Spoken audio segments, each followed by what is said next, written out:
ಕೊಪ್ಪಳ ಜಿಲ್ಲೆಯ ರೈತರಿಗೆ ರೈಲಿನಲ್ಲಿ ಬಂದಿದೆ ಗೊಬ್ಬರ 431 ಟನ್ ಯೂರಿಯಾ 854 ಕಾಂಪ್ಲೆಕ್ಸ್ ಗೊಬ್ಬರ ತರಿಸಲಾಗಿದೆ.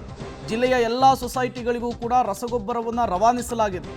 ಕೊಪ್ಪಳ ಜಿಲ್ಲೆಯ ರೈತರಿಗೆ ರೈಲಿನಲ್ಲಿ ರಸಗೊಬ್ಬರವನ್ನು ತಂದು ಸರಬರಾಜು ಮಾಡುವಂತಹ ಕೆಲಸವನ್ನು ಮಾಡ್ತಾ ಇದ್ದಾರೆ. ನೋಡಿ, ಪೊಟ್ಯಾಷಿಯಂ ಆಗಿರ್ಬೋದು, DAP ಆಗಿರಬಹುದು, ಯೂರಿಯಾ, ಇದು ಈಗ ಸದ್ಯಕ್ಕೆ ರಾಜ್ಯದಲ್ಲಿರುವಂತಹ ರಸಗೊಬ್ಬರದ ಅಭಾವ.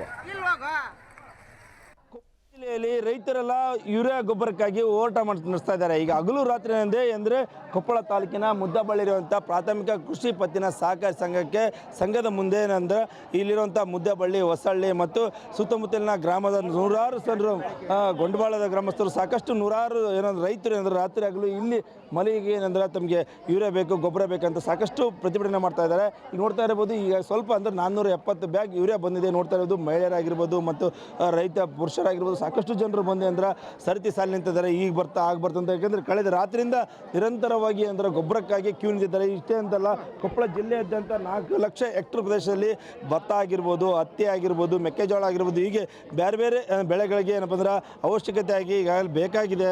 ಈಗ ಯೂರಿಯಾ ಹಾಕಿದ್ರೆ ಮಾತ್ರ ಏನಪ್ಪ ಅಂದ್ರೆ ಬೆಳೆಗಳು ಬರ್ತಾವೆ. ಆ ಕಾರಣಕ್ಕಾಗಿ ಯೂರಿಯಾ ಬೇಕಂತೇಳಿ ಜಿಲ್ಲೆಯಾದ್ಯಂತ ಸಾಕಷ್ಟು ಸಮಸ್ಯೆ ಆಗ್ತಿದೆ. ಎಲ್ಲ ಪ್ರಾಥಮಿಕ ಸಹಕಾರಿ ಸಂಘ ಆಗಿರ್ಬೋದು ಮತ್ತು ಖಾಸಗಿ ಅಂಗಡಿಗಳಲ್ಲಿ ಸಾಕಷ್ಟು ರೈತರು ಹೋರಾಟ ಮಾಡಿಸ್ತಾರೆ. ಕೊಪ್ಪಳ ಆಗಿರ್ಬೋದು, ಕುಷ್ಟಗಿ ಆಗಿರ್ಬೋದು, ಯಲಬುರ್ಗಿ ಆಗಿರ್ಬೋದು, ಹೀಗೆ ಜಿಲ್ಲೆಯಾದ್ಯಂತ ಸಾಕಷ್ಟು ಹೋರಾಟ ನಡೆಸ್ತಾ ಇದ್ದಾರೆ. ಈಗ ನಮ್ಮ ಜೊತೆಗೆ ಏನಂದ್ರೆ ರೈತರು ಇದ್ದಾರೆ, ಅವ್ರನ್ನೇ ಮಾತಾಡ್ಸೋಣ. ಮರಿ ಎಷ್ಟು ಬಂದವು ಬ್ಯಾಗು, ಎಷ್ಟು ಬೇಕಾಯಿತು ಹೇಳ್ರಿ. ಈಗ ಎಷ್ಟು ಗಂಟೆಗೆ ನಿಮ್ಗೆ ಬೇಕಾಯಿತು, ಎಷ್ಟು ದಿನದಿಂದ ನಿಮ್ಗೆ ಯೂರಿಯಾಕ್ಕಾಗಿ ಹೋರಾಟ ಮಾಡಿ? ನಮಗೆ ಈಗ 1.5 ತಿಂಗಳಿಂದ 1.5 ತಿಂಗಳಿಂದ ಬೇಕಾಯ್ತು ಸರ್. ಒಟ್ಟು ಮೊನ್ನೆ ಸರ ಒಂದು 220 ಬ್ಯಾಗ್ ಬಂದೈತಿ. ಈಗ 450 ಬ್ಯಾಗ್ ಬಂದ ಸರ. ಇದಕ್ಕಿಂತ ಮುಂಚೆ ಆಗ್ಲಿಂತ ನನಗೆ ಗೊಬ್ಬರನೇ ಇಲ್ಲ ಸರ್. ಇದು 4-5 ಹಳ್ಳಿ ಬರ್ತದೆ ಸರ್.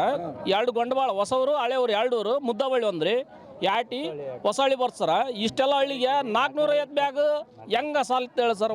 ಒಬ್ಬ ಮನುಷ್ಯ ಬೇಕಾಗುತ್ತೆ ಅಷ್ಟು ಗೊಬ್ಬರ. ಒಬ್ಬೊಬ್ರು ಕುಡಿಯೋ ಎಣ್ಣೆನ ಸ್ಟಾಕ್ ಮಾಡಿ 8 ದಿನ 15 ದಿನ ಮಟ್ಟ ಸ್ಟಾಕ್ ಇರ್ತೈತಿ. ಈ ವೀರ್ಯ ಗೊಬ್ಬರ ಇಡೋಕ್ಕಾಗಲ್ಲ. ಗೊಬ್ಬರ ನಾವೇ ಮಾಡೋಣ ರೀ, ಗೊಬ್ಬರ ಇಲ್ದಾನ. ಗೊಬ್ಬರ ಬೇಕಲ್ರಿ.